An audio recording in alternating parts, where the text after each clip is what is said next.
প্রাপ্তির জায়গাটা বলতে গেলে ধরেন আমি তো ন্যাশনাল টিমে অনেকদিন খেলছি, হয়তো মাঝখানে কোচ খেলায় নেই, তো অনেকদিন টিমের বাইরে।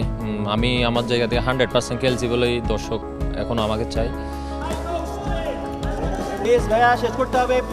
আর কদিন বাদেই সান মারিনোর বিপক্ষে প্রীতি ম্যাচ খেলবে বাংলাদেশ। আর এই ম্যাচকে সামনে রেখে সোমবার থেকেই শুরু হচ্ছে বাংলাদেশ ফুটবল দলের মাঠের প্রস্তুতিও। তবে এই ক্যাম্পের মূল আকর্ষণ শুধু খেলোয়াড়রা নন, বরং ডাগ আউটে থাকা নতুন কোচ থমাস ডুলি। হ্যাভিয়ার ক্যাবরেরা অধ্যায়ের পর বাংলাদেশ জাতীয় ফুটবল দলের কোচের দায়িত্বে এসেছেন এই জার্মান বংশোদ্ভূত সাবেক মার্কিন তারকা। Gold's Gym across 30 plus countries with over 700 plus locations worldwide.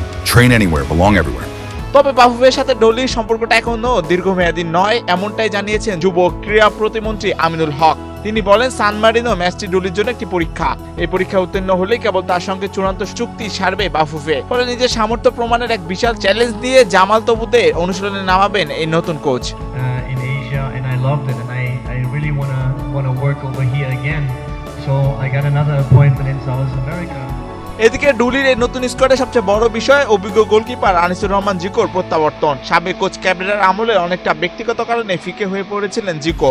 তবে ক্যাবরেরার বিদায়ের পরপরই যেন ভাগ্য বদলালো এই বিশ্বস্ত দেয়ালেরও। নতুন কোচের অধীনে প্রাথমিক স্কোয়াডে জিকোর অন্তর্ভুক্তি ক্যাম্পে ফিরিয়ে এনেছে বাড়তি আত্মবিশ্বাস। তবে এবারও কামব্যাক হয়নি প্রবাসী ফুটবলার কিউবা মিচেলের। সান্ডারল্যান্ডের এই সাবেক তরুণকে ঘিরে একসময় সমর্থকদের প্রত্যাশা ছিল আকাশচুম্বী, কিন্তু বসুন্ধরা কিংসের অধ্যায় শেষ করার পর দীর্ঘদিন ক্লাবহীন থাকা এবং মাঠের বাইরে থাকা ধারাবাহিকতাহীনতা থাকায় তাকে ছিটকে দিয়েছে দল থেকে। এদিকে সান মারিনো ম্যাচের জন্য ঘোষিত আনুষ্ঠানিক দলে হামজা চৌধুরী, সমীর সোম, ফাহমিদুলদের মতো বড় নামগুলো থাকায় রোমাঞ্চের যেন কমতিও নেই। শেষ মুহূর্তে ব্যক্তিগত কারণে দলের সঙ্গে সান মারিনো যাচ্ছেন না ফরওয়ার্ডের রাকিব হোসেন। অন্যদিকে হামজা চৌধুরী এবং সমীর সোম সরাসরি সান মারিনোতেই দলের সঙ্গে যোগ দেবেন।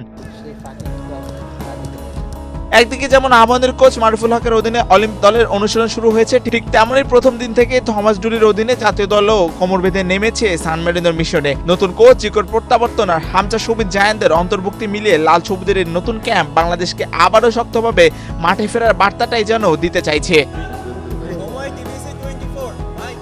এম মাহিউজ্জামান, বাংলাদেশ প্রতিদিন।